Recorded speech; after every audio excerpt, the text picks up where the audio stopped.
Paz y bendición, queridos hermanos y hermanas. Hemos llegado a la conclusión de este tema que giraba en torno a la interpretación de la Biblia en la Iglesia Católica. Y he visto la necesidad de detenernos en un aspecto que quizá en este documento de la Pontificia Comisión Bíblica pasa desapercibido, y es el acercamiento a la Sagrada Escritura por las ciencias humanas. Ahí se menciona, por ejemplo, la sociología, la antropología y la psicología. Como nosotros sabemos, estas ciencias pues pueden contribuir a comprender mejor los textos bíblicos, eso no se niega.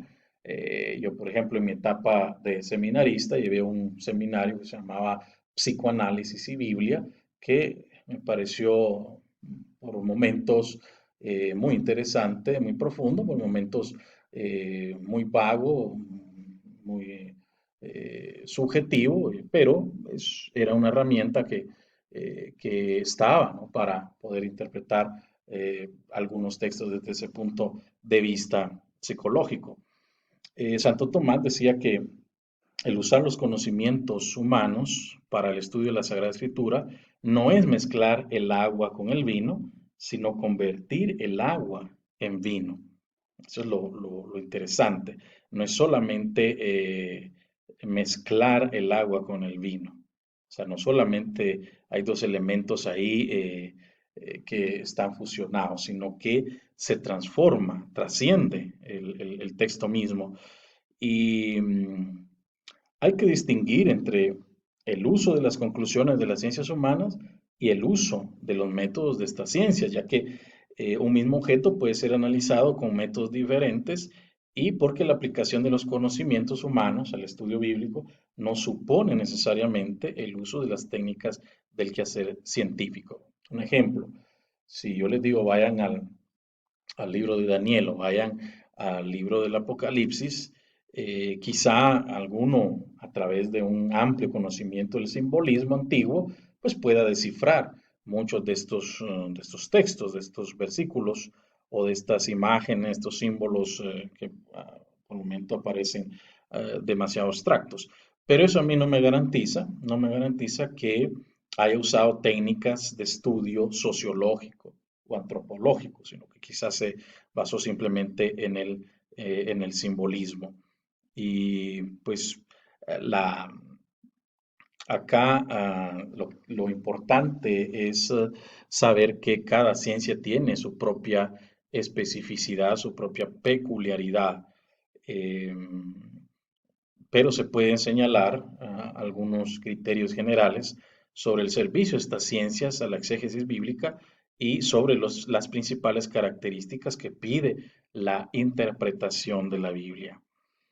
Santo Tomás de Aquino aplicaba tres funciones que debían aplicarse a la interpretación de la Biblia, porque eh, estas mismas tres funciones Santo Tomás las atribuye a las disciplinas del hombre en la teología, es decir, que podemos aplicar a la exégesis bíblica, a la interpretación bíblica, las tres funciones que Santo Tomás de Aquino atribuye a las disciplinas humanas en la teología.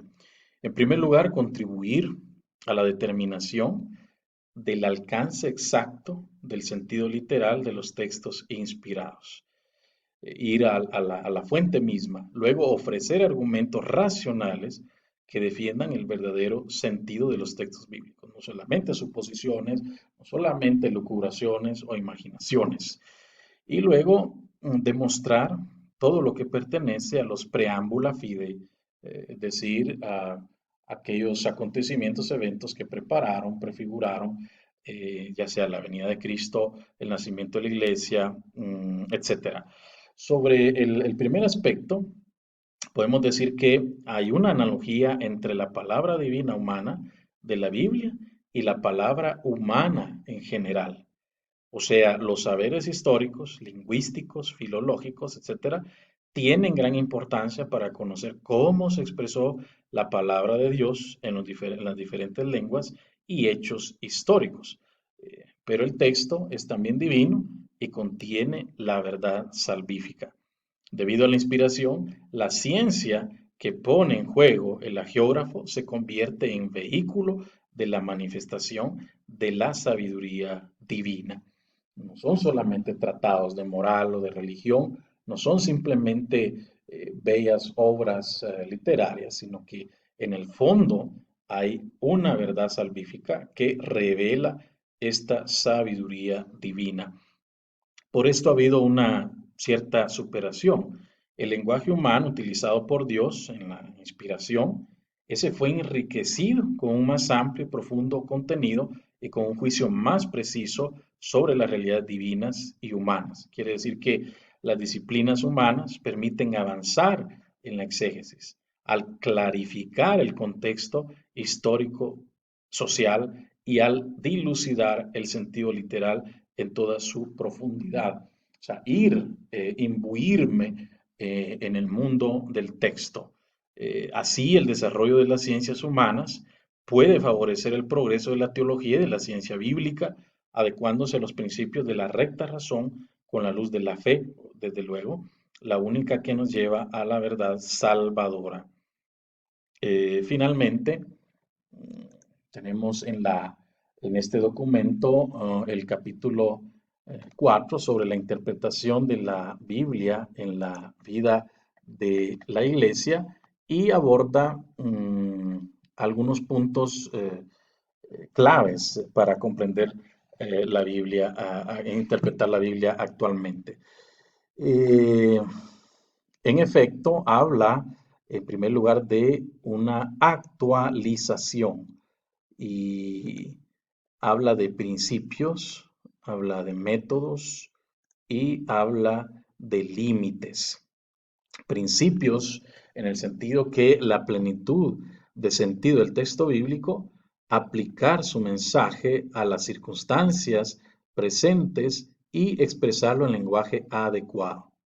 Interpretar en conformidad a la unidad dinámica del Antiguo y Nuevo Testamento. No se trata de dividir o de obviar o de omitir el Antiguo o solamente quedarme con una parte o hacer canon dentro del canon, sino que implica la totalidad de la escritura y de la tradición viviente de la comunidad de fe, o sea, en pocas palabras, lo que nos está diciendo el documento es que no manipulemos el texto, que no lo tergiversemos, que no lo canalicemos tendenciosamente a intereses personales, subjetivos o de otra índole. Habla también de métodos en esta actualización. Quiere decir que tiene que tomar en cuenta la tradición judía, la escritura por la escritura, la hermenéutica, o sea, escuchar la palabra a partir de la situación presente, discernir los aspectos de la situación presente que el texto bíblico ilumina, sacar de la plenitud de sentido del texto bíblico los aspectos que pueden hacer evolucionar la situación presente. La situación que vivimos actualmente, releída a través de la tradición judía, de la misma escritura, que quizá pueden expresar momentos de alegría, momentos de angustia, momentos de desesperación, etcétera. Entonces eso nos permite ir más allá de la simple letra y ver lo que pasa. Ok, y los límites. El documento nos dice que hay que eliminar, oigan bien, las lecturas tendenciosas, privilegio a principios teóricos, por ejemplo, el racionalismo, porque recuerden que la Providentissimum Deus ya atacaba eso. Apartar toda actualización que vaya en contra de la justicia y la caridad evangélica. O sea, utilizar la Sagrada Escritura como una herramienta política o simplemente para poder manipular a las personas, etc. Luego habla de inculturación, asegura el enraizamiento del mensaje bíblico en los más diversos terrenos. O sea, el fundamento teológico radica en la convicción de fe, que la palabra de Dios trasciende las culturas y tiene la capacidad de propagarse en otras culturas, de modo que pueda llegar a todas las personas humanas en el contexto cultural donde viven. Un ejemplo indispensable consiste en la traducción a las lenguas particulares, la escritura inspirada, continúa una interpretación bíblica en relación con los modos de sentir, de pensar, de vivir y de expresarse propios de la cultura local que lleve a modos de vida cristiana auténtica. Eso implica pues no solamente interpretar por interpretar, sino que tenemos que tener cierta sensibilidad para que no se vuelva la interpretación un ejercicio de poco, sino que eh, tome en cuenta la realidad cultural que tiene enfrente.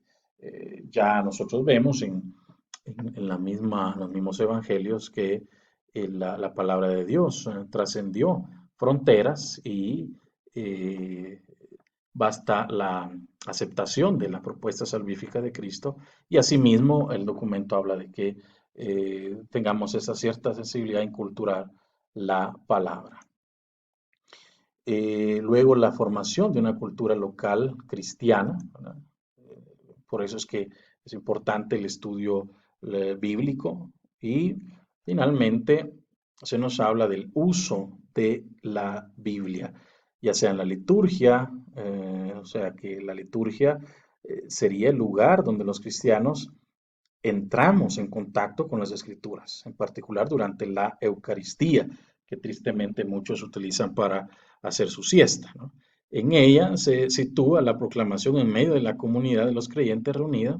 La liturgia de la palabra exige un gran cuidado, tanto para la proclamación, porque a veces están tartamudeando y eso se distrae, ¿no?, de las lecturas, como para su interpretación. No pasar a decir cualquier cosa, sino que necesita una elaboración previa.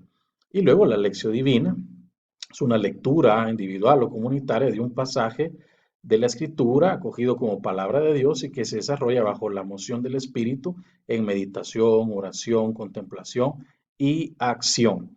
Luego el ministerio pastoral en la catequesis, ¿no?, debería introducir una justa comprensión de la Biblia y a su lectura fructuosa, es decir, catequesis que a veces la pasan brincando, a veces se la pasan solo en dinámicas y no hay ni siquiera una referencia a la Biblia o no hay ninguna preocupación a poder conducir a los niños, a los jóvenes, a familiarizarse con la palabra de Dios o que entiendan mejor lo que leen. Y en la predicación conviene que en ella se pongan en marcha también este tipo de preparación. El apostolado bíblico tiene como objetivo hacer conocer la Biblia como palabra de Dios y fuente de vida. Y finalmente se habla de en el ecumenismo, o sea, la exégesis bíblica está llamada a contribuir en el fomento de la unidad del pueblo de Dios. La interpretación y traducción ecuménica de la Biblia es un paso importante para trabajar en comunión y solidaridad.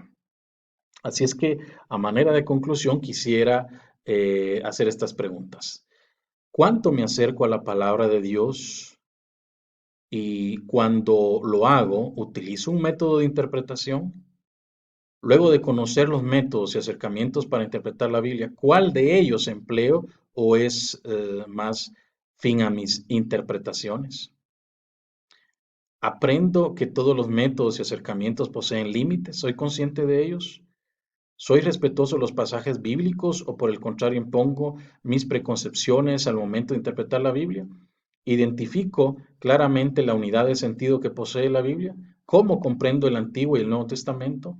Para mí, ¿qué significa el canon de la Biblia? ¿Cómo leo o escucho la palabra de Dios? ¿Soy capaz de iniciar un camino de actualización del mensaje bíblico? ¿Qué pasos hemos dado como iglesia en el mundo para inculturar las Sagradas Escrituras en nuestra realidad? ¿En qué medida empleo adecuadamente la Biblia al servicio pastoral y realizo mi apostolado? ¿Qué estrategias se pudiesen descubrir para fomentar un ecumenismo con otros grupos religiosos a partir de las Sagradas Escrituras?